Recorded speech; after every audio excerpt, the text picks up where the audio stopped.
reeds. All these applications, all these stops, we need to know how to apply them. Going to the reeds, I have the oboe, I have the bassoon, I have the trumpet, and then I need to combine it with mixtures to make it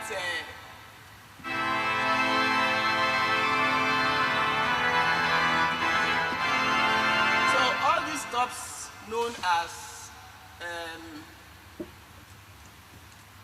as brass instruments will only be applied when we have some fanfare like, and sometimes sparingly we make use of them in our playing.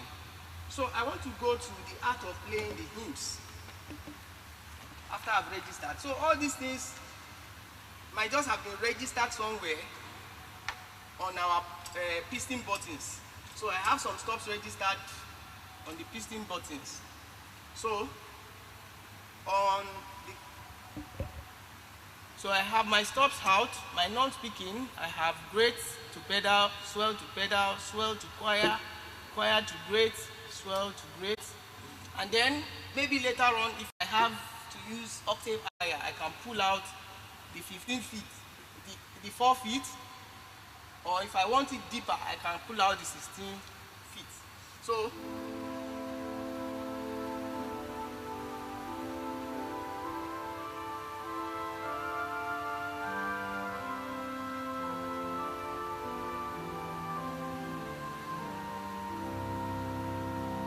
before we start, we must first of all know how to read music. For example, I have Saint Daniel here. Saint Daniel is a hymn in the key of A major. So I have Saint Daniel, which I'm going to play in that key.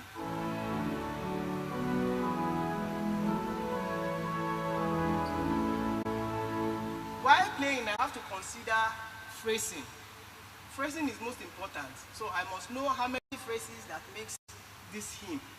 So and then that will help me navigate the number of times I'm going to break. I'm going to give a pause in my playing.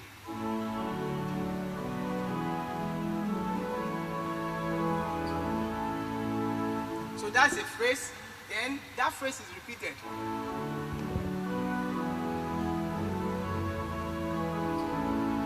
Then I'll go to the B part because that A part is repeated, that is A2. Then I'll go to the B part.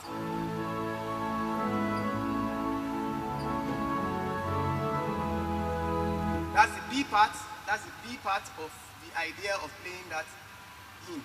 And then the final part, which is the final phrase, we now have.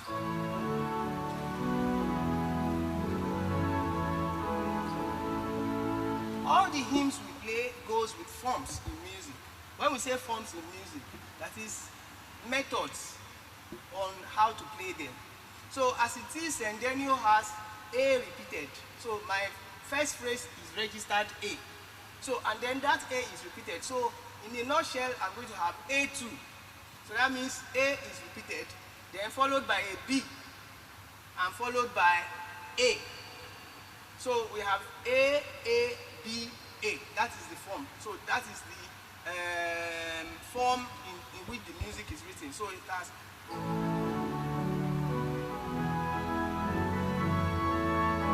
A1,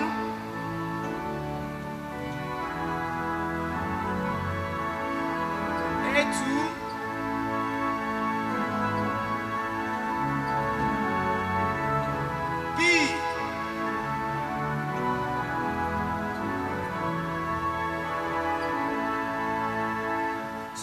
the organ lovers, organists, we must always understand the form of the music. So the little bit of theory of music is most applicable when we play our organ. We don't just play an organ.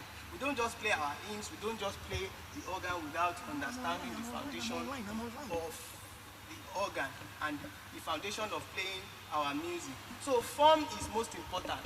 And phrasing is most important because we need to identify the sentences, how they go, and how many sentences makes a hymn. So, and that meter for that centennial is 11, 11, 11, 11. So we have 11 syllables in 4 places. So I'll go to Noricum. So I will need to understand the form in which Noricum is written. The meter is 777, 777. So 7 in 6 places. So that means I'm going to have 6 lines in 7 syllables. For the beauty of the heart, for the beauty of the skies, for the love which from our Lord's over and around us lies, over and around us lies. Gracious God, in thee we raise, these are sacrifice of praise. So we have 7 in 6 phrases. So it goes in Noricum, the tune Noricum in A flat.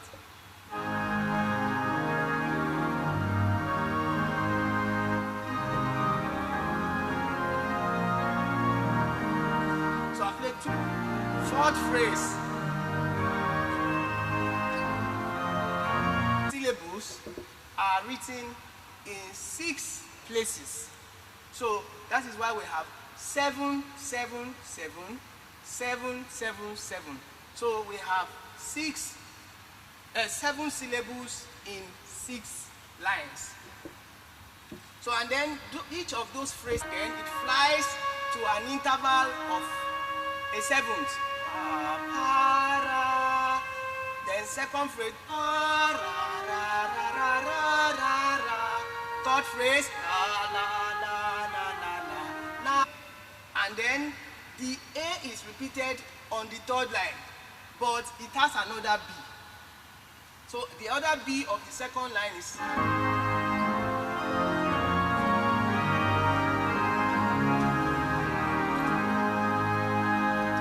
this of the skies, and Lord, and then gracious God, to thee we raise. These are sacrifice of praise. So it's good for harvest. And then the graduation of the melody. We have to follow the melody. Even the melody will depict the stops we're going to bring out. So it is the melody that depicts what we are bringing up. Then it goes up.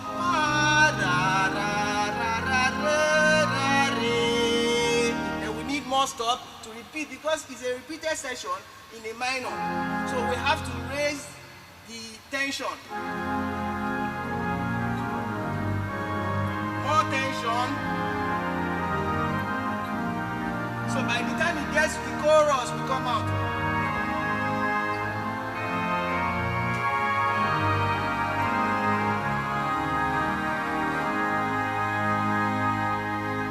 Then another thing now, let us know why playing hymns is we have to follow the words of the music.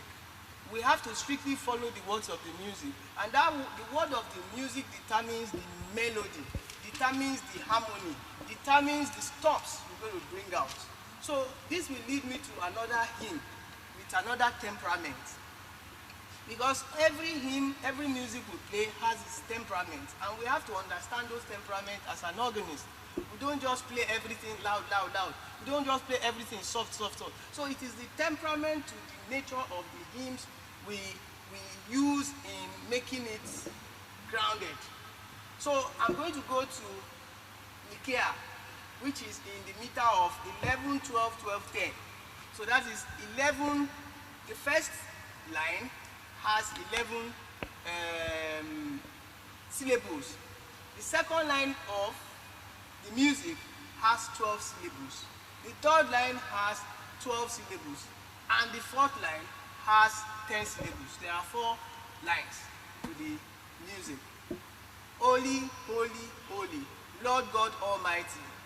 Holy, holy, holy, Lord God Almighty. 11 syllables. We go to second line, which has early in the morning our song shall rise to thee.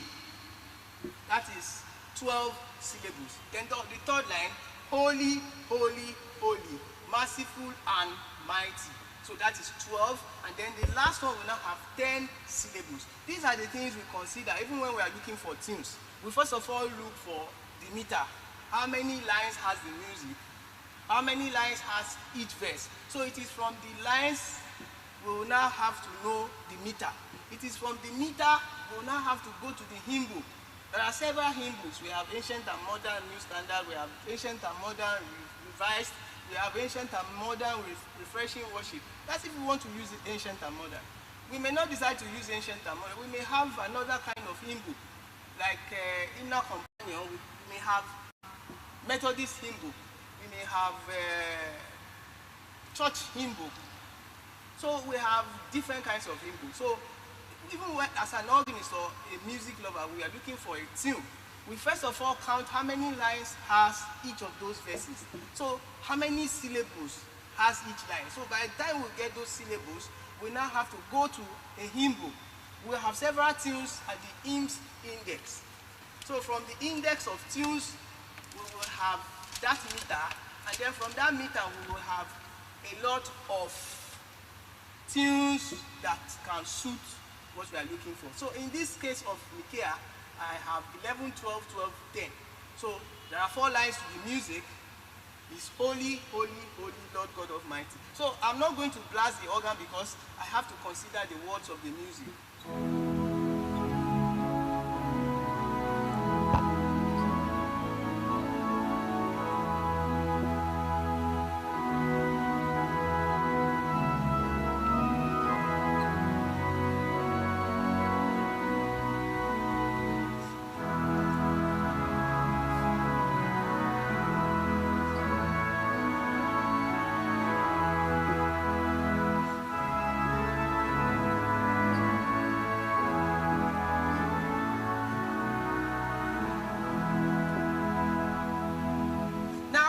In my playing that, I am always lifting up my hands at the end of each line, because I have it in the marking, the punctuation marks.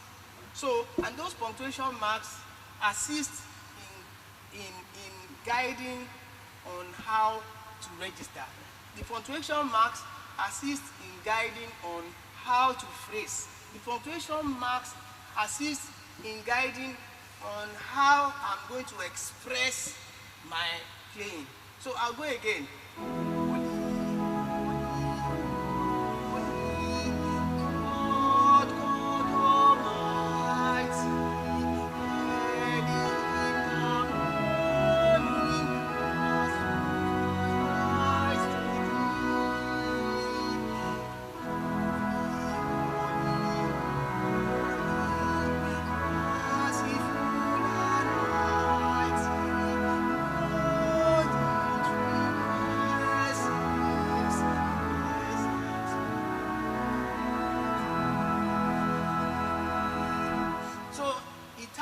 Spirituoso, in the spirit.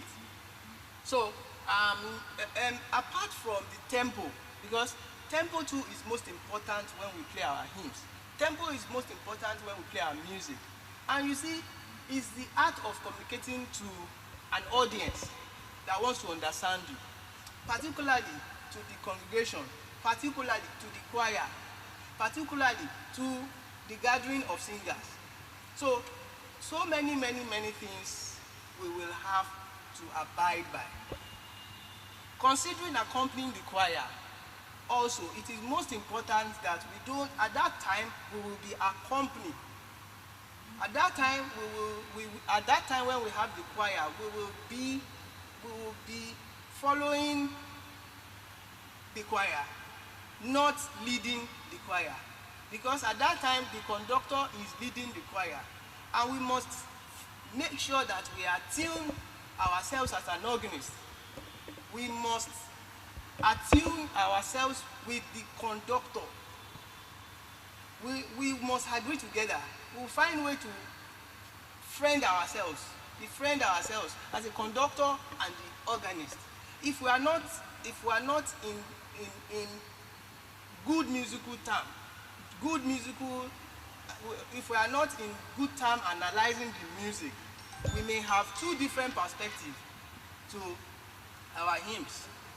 And as an accompanist, we just have to abide by so many rules, because there are so many rules that guide accompanying the choir. you have to just be under the choir. And sometimes when you pull out your stops, you just have to like, you know, giving a color. Pulling out stops, we need to understand how each of our stops sound. Because even on the pipe organ needs a temperament. It must be on a normal temperament before it can give the actual tone. So if it is not in that temperament, if it is not in that temperature, some notes may not actually sound to their correct pitch. So as it is in music, too, physics has many things to play in the art of playing. So we consider, as an organist, we must have a little bit of how sound resonates wherever we place our organ. It can be a room organ, it can be a cathedral organ, it can be, the organ can be, that can be placed outside. So we just have to understand the acoustic of wherever the organ console or the speakers are placed. So that is the art of science. So there is no how we play the organ we will not consider science. So deviating from hymns after playing one or two of these hymns, and then looking at improvisations. Let me go to improvisation while playing hymns. Improvisation, when we improvise, we must at the same time follow the composer's mind. We don't just improvise outside the box. So we follow the composer's mind. Let me play the Nikia again, and then find a way to improvise.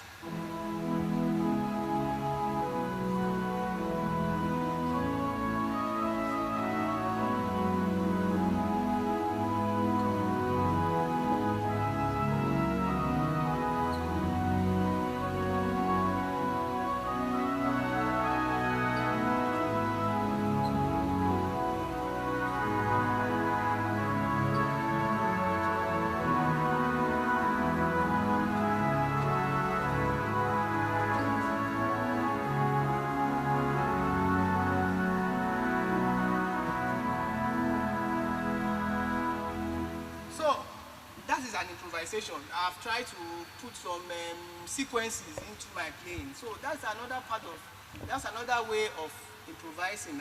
I improvise using sequence.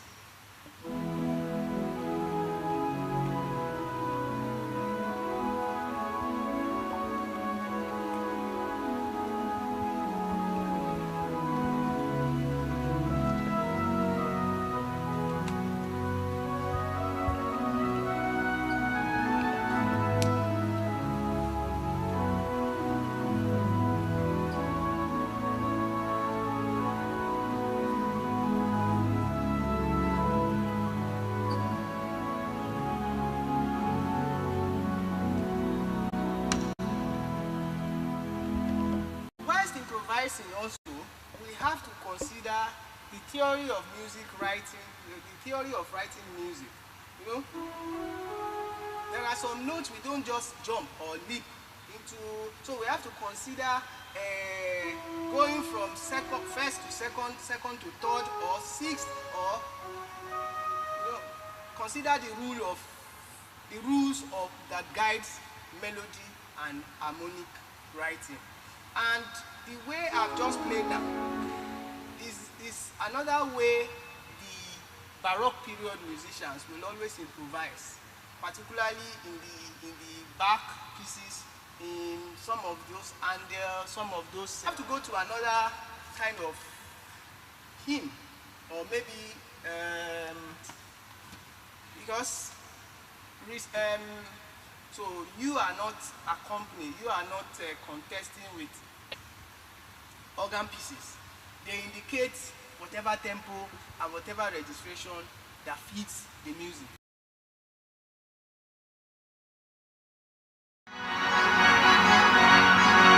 Again,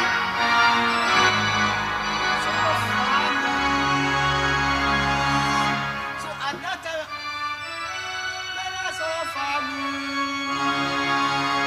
so converting, as it is, we have F sharp major. Then at this point, we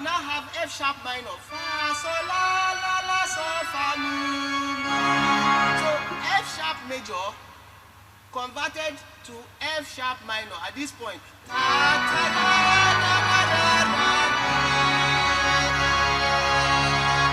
So this is the act of theory of music, application of theory of music into our playing. It's most important that we understudy the piece we play, understudying so many things, and seeing ourselves at all time as a conductor of the organ, as a conductor of the choir, as a conductor of an orchestra, because all the gadgets we have in front of us as stops are for us. So it is now needed at a particular time to know when to call for strings, to know when to call for woodwind, to know when to call for brass-like effects, to know when to call for a percussive event when we have the 32. So sometimes 32 can give us that kind of percussive effect. So many things have happened in every piece of music we play. Please don't forget forms, because every music we play has its own structure of writing. Every piece we play has its own structure. So what I need us to hold on to so many things today, like seeing ourselves at all times we sit at the organ as organists, seeing ourselves as conductor of all the families of instruments, and then how we now have to apply, how we now have to know what to bring out, how we now have to interpret the conductor's mind, because it's most important when we play our music, we at least read the conductor's mind through his writing. And then if there is need for us to now upgrade what the conductor has written to our own taste or to the taste of the modern world, we can now like impute. So it's allowed to, because everybody has his own mind. Everybody has his own way of expressing his interest. So, but one thing will always stand, that we must have a structure, we must have a principle, we must have a culture, we must have a standard. So, and that standard is the structure that guides everything. That standard is the intensity. That standard is the temperament. That standard is our mode of whatever time we climb, we sit at the organ. We make sure we must be at our best mood. Because it's always affecting when you are not happy, when you are not in a good state of mind, when you start a service in church. It will bother the worship. So we must at all time be at our best. Our mood, our kind of seeing the atmosphere, seeing the environment, seeing the nature of what we have come to do. Because it's a big business too as an organist. It's a very big business. It's just like the priesthood. The organ, sitting at the organ too is a kind of liturgical. It's even liturgical too, because by the time you see your choir behind or beside you, you should be happy to accompany them, because accompaniment too, as an organist, you must be at your best. You must always be at your best and always give your best to it, because it goes with mood. To me, in my own understanding, I see my music as a family. I see the music I play as part of me, and that is why I cannot let go. So I have to subdivide between the real family and my music, because my music cannot afford to go. My music cannot afford to leave me. So I sleep, I wake with my music. I sleep, I wake with different ideas. And I sleep, I wake to be in a very good mood. So I control everything. And by God's grace, God will accomplish it. because it's our heart desire to always be in good mood. It's our heart desire to always be at our best. So please, organists, it is high time we will know what we are doing when we play our hymns. Please be at your best. Be at your best mood. Be at your best in conduct. Be at your best musically. Upgrade yourselves both in theory and general musicianship. There is more to know. There is more to know. If I see a young boy today, I learn under the young boy. In fact, we don't need to travel as traveling abroad to get knowledge anymore. We stay wherever we are. So far we have data and the data is working. We can always work. We can always be at our best. We can always be and play and read our music, sing, be in the mood of the same way they will be at Cambridge, of the same way they will be at St. Thomas Cathedral in New York. We'll be at our best, seeing our worship wherever we are, as the way they do in St. Paul's. So that is number one. Always be at your best, because your music is your first wife. Thank you very much. Thank you so much, Mr. Jola, Adeosun, the Master of Music of the Cathedral. He has explained explicitly for us what we really need to know. There is a particular question here from our platform. I will quickly read the question for us, just to shed light on it, sir. Kindly shed more light on tempo and musical terms like PP, P, F, and MF. Also, talk about tempo written against hymns in church hymnal. Some priests don't understand the essence of this term, and as such speak ignorantly about the performance of the choir and organist. For instance, look at the choice of hymn like "For My Sake" and "The Gospel Go" as gradual hymn. This is a question that to answer. It means that irrespective of the choice of gradual hymn, during Holy Communion, the tempo must be moderately slow, like tempo 72, 88. Same things as communion hymn. Then lastly, please speak on the tempo for professional hymn and recessional hymn. Tempo in general, please. So someone asked that question. So yes, when we talk of hymns, hymn playing, tempo specify that this is the actual tempo. It's not a strict idea to say this is the tempo you should use. So it is the mood of the worship. Easter season, you know, the kind of songs we sing at that time is a joyful, even at the Trinity, it depends on the after the Moroya.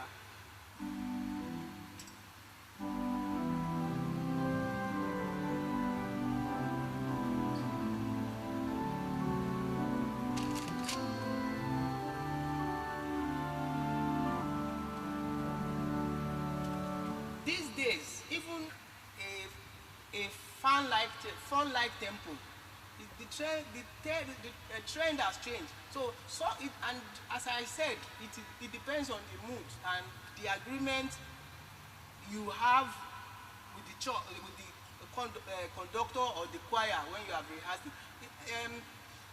This is in a 4/4 time and can also be conducted in 2/2. So I can have.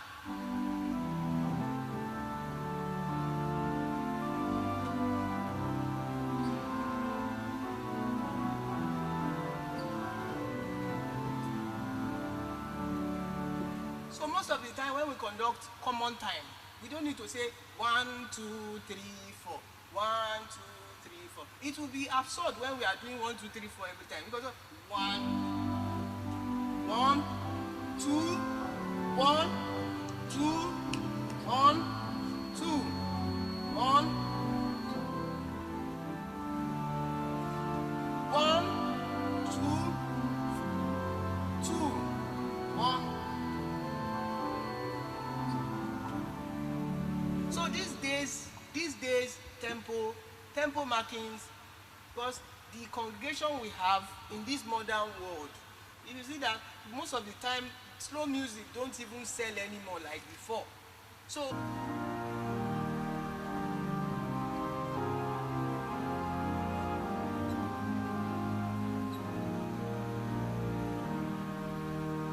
and then if in general, we have to follow the trend, moving away from the slower na na na na na na ra ta ra ra. But sometimes the mood of the worship can warrant you going slower. Of this will always go at all times. So it depends. We organists have so much to do to be strict on making a tempo, but you see, using the art of common time, counting in fours to make a 2, counting in threes to make a 9 or 12, you know, counting in 4, 12, a 12 beats, a 12, let's say for example 12/8. You don't need to be saying 1, 2, 3, 4, 5. Count those 3 in 1. So it makes, so that is tempo marking for us. Thank you so much, Mr. Jola. I believe strongly that Mr. Jola has done justice to that question. Without wasting much of our joy, and then we call it a day. Thank you so much, everybody that is listening to us. Thank you. Okay, thank you very much. So I love to play maybe a bit of this nature. And then let me give us an insight of our preludes. Our preludes may not be something big. It can just be something light, you know. So an idea of prelude.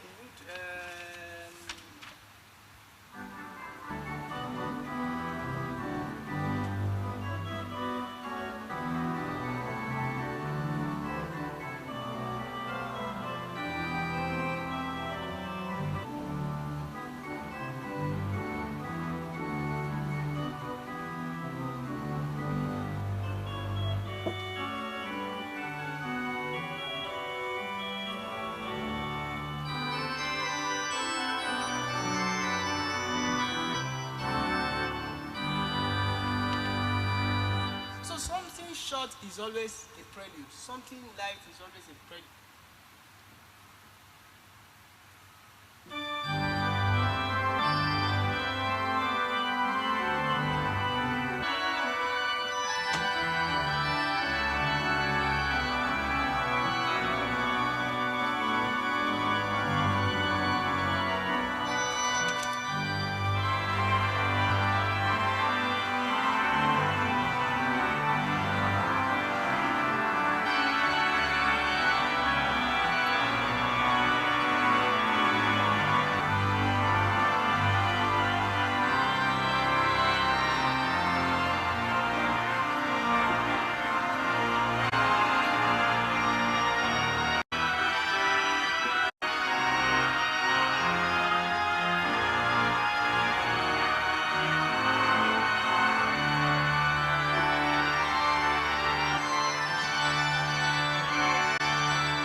Wow, wow, wow. An excellent performance. Thank you so much, Master of Music at the Cathedral Church of Christ, Mr. Jola Adeosun, the Maestro himself. Thank you so much, everyone that joined us. I strongly believe we all enjoyed ourselves. And on behalf of the ESCOs of the Fellowship of Nigerian Organists, we thank you all for joining us. And I pray God will continue to strengthen every one of us, and we'll continue to worship in the beauty of holiness. And once again, Mr. Jola Adeosun, we really appreciate you, and I pray God will continue to strengthen and crown all your efforts. You will continue to stay relevant. Bless you. Thank you, everyone. We'll call it a day. Thank you.